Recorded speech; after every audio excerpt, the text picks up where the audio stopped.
Hello everyone and welcome back. My name is Natalia, and on this channel we really focus on personal and career growth, specifically through skill development. And today we're going to talk about one that I'm very fond of, and that is design thinking. I have designed and developed different digital tools, and I will say design thinking looks differently for everybody. But today I will lay out the strategy and steps of what really is design thinking. So to start off, what is design thinking? Design thinking is really a mesh of critical thinking and creative thinking for different tools and products. Critical thinking really focuses on the problem solving of things. Design is a slight variation of what that looks like. Design comes into the aspect of how are we going to make this a reality versus solving a problem. So there are 5 steps to design thinking.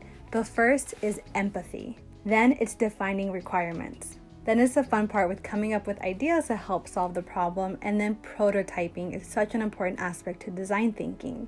And finally is testing.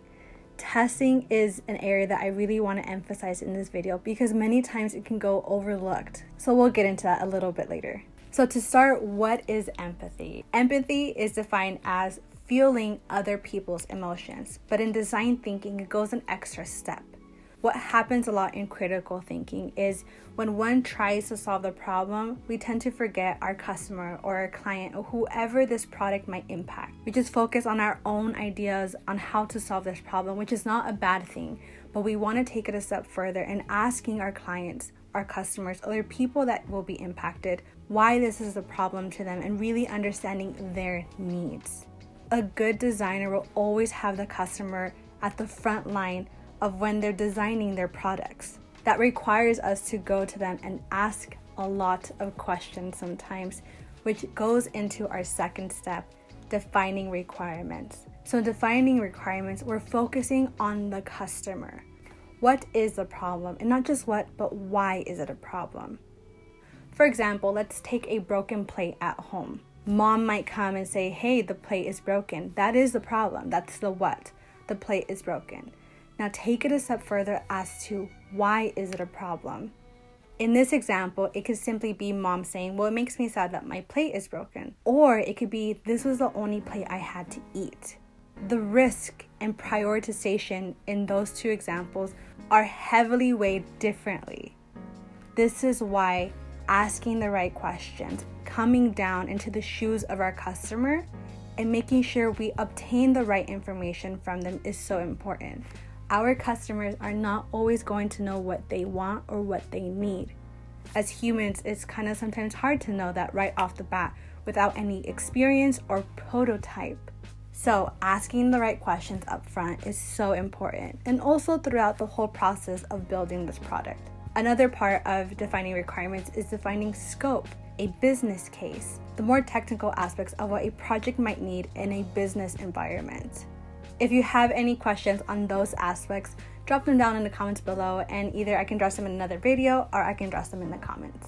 Then the third step of design thinking is really the fun part, the designing, the coming up with the ideas for the solution. This step will really follow what we have defined in step 2 of defining requirements, because we will have followed either a budget or a scope or any requirements that our users have given us.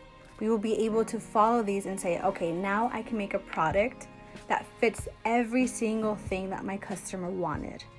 So once we have gone through that process and we have designed what we have, we go into step 4, prototyping. Prototyping is so important because we can visually show our customer, hey, this is what you asked for and this is what we came up. This is where the customer could come and say, hey, that's nothing of what I envisioned the product to be.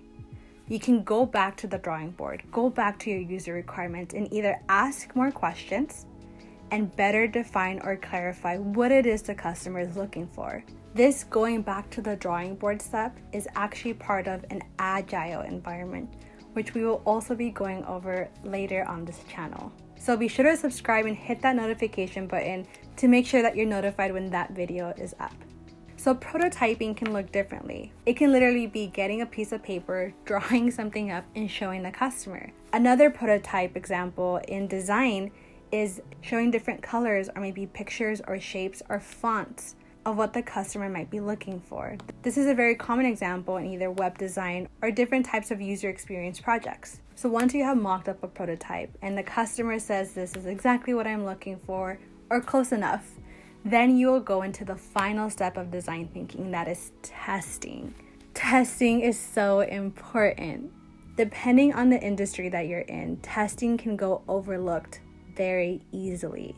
So why does it go overlooked so much? Well, usually by the time that the customer sees a prototype, they think, okay, this product is ready to go 100%, but that is not necessarily true.